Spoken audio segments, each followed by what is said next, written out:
The government says that it will continue to review, develop and implement programs to enhance road safety. This includes the implementation of school and silver zones and making right turns safer at traffic junctions. At the same time, the authorities say that current penalties for dangerous driving are adequate. More than 10 MPs raised questions in Parliament after the recent fatal accident in Tampines claimed 2 lives. Nasyrah Rohim with more. This was the aftermath of the 6th vehicle crash 2 weeks ago, which left 6 injured and 2 dead, including a 17-year-old student.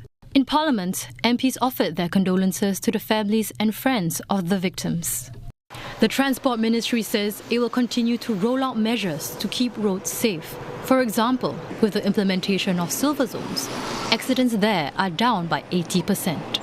The chairperson of the Government Parliamentary Committee, or GPC for Transport, asked if more can be done to protect students. I would want to know if LTA can share whether there could be possibilities of the school zones, the area of the school zones radius to be expanded, and whether there are incidences of accidents happening beyond the school zones that we have actually have designated. This is something we will continue to monitor and review. I don't think that there is a fix, one size fits all kind of zone radius. But having said that, it all depends on the local conditions where the school is and so on.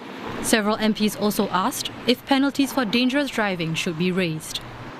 What the laws provide today are already quite steep. We do regularly review different aspects of the framework. In this context, we have been studying the adequacy of composition amounts and the demerit points framework. Others brought up the point about improving public education.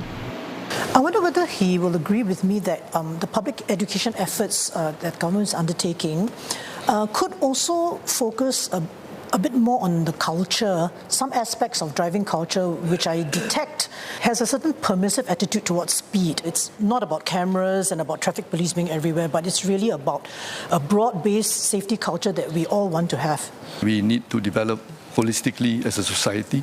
So we work together with the Singapore Kindness Movement, the Singapore Road Safety Council, as well as organizations around.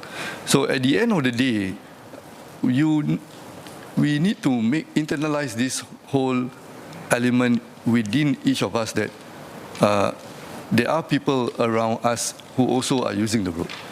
He also says that road safety is a shared responsibility. One recent example is the 2 estates in Bukit Timah, where the residents made these signs to remind drivers to slow down.